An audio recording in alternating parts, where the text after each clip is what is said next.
Well, let's go to Steve, who is calling us from Ocean Springs. Steve, you're on the program. Hey, guys, let me give you the Southern Republican view. The worst thing that our party could possibly do right now is win this election and take control of Congress. We're clearly completely incompetent. We're very good in the minority, just so you know. But if we actually had to take responsibility for some of this mess, I can guarantee you, Obama's getting to do this race late. It's a great move. Probably have to throw a tongue in it. He didn't have to take responsibility for it. And then when we goop everything up like we do every single time, and they overreach and they overreact, and they probably do a government shutdown, then the populace will vote all the Republicans out. People are beginning to get the gist that they've gotten duped. They just can't figure out whose fault it is. But clearly, whoever is heading this ship is like being the captain of the Titanic. Steve, I'm going to cut you off because your phone is breaking up a little bit, and also because I can see that all my panelists wants to jump in on this one. Ron Elving. Well, this is a gentleman who should probably get into the political analysis business if he isn't already. I think he's onto something. I don't necessarily think that the Democrats would be willing to test the thesis by giving up either chamber of Congress, but it is generally conceded that Bill Clinton turned his presidency around and helped himself to a second term in 1996 for two reasons. One, because the Republicans took over and did not cover themselves in glory in their confrontations with him in 95 and 96, and two, because the Republicans nominated somebody that Bill Clinton could run in contrast to very effectively. That was Bob Dole.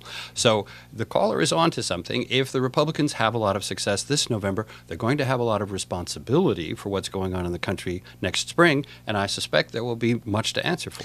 Which is where the rubber meets the road for the Tea Party movement. Let's face it. I mean, this is a visceral, powerful movement. Everyone agrees. But what is its agenda? Apart from small government and more small government.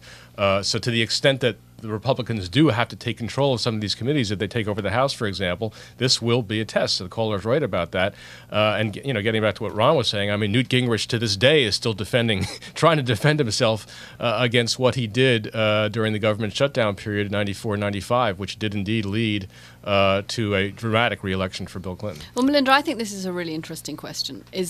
Assuming the Republicans do pretty well in November, the big question is, what does Obama do in response? And we know that the White House at the moment has been having conversations with Bill Clinton. Are we looking at a 95, 96 scenario where we see Obama step further away from the base, which is, as we've heard during the course of this program, already disappointed with him, and triangulates towards the center? I don't know that he's shown any ability to triangulate. I think that, again, back to this Rolling Stone interview, I thought he came across as fairly naive in thinking that because the country needed to pull together, it would. He has been told every time he wanted to go work with the Republicans in Congress that he was going to get a no vote before they even heard him out. So I'm not sure that would happen. I think the caller's absolutely right that you can never make a mistake as long as you're not in charge, as long as all you do is criticize and raise mountains of money. And Ron Elving, we are looking at a slightly different country than the one in 1995 and very different parties. That's correct, but the country is actually demographically changing in ways that benefited Barack Obama in 2008 and would theoretically benefit him again in 2012. The electorate we're going to see here in November is going to be substantially whiter and older and more male and more Republican than the one we saw in 2008. The question about 2012 will be which of those two electorates shows up. Michael Hirsch. I agree that this is going to be a big test for the agenda of the Tea Party, as I said earlier, the response of Obama. Does he stick to the center? Does he move left?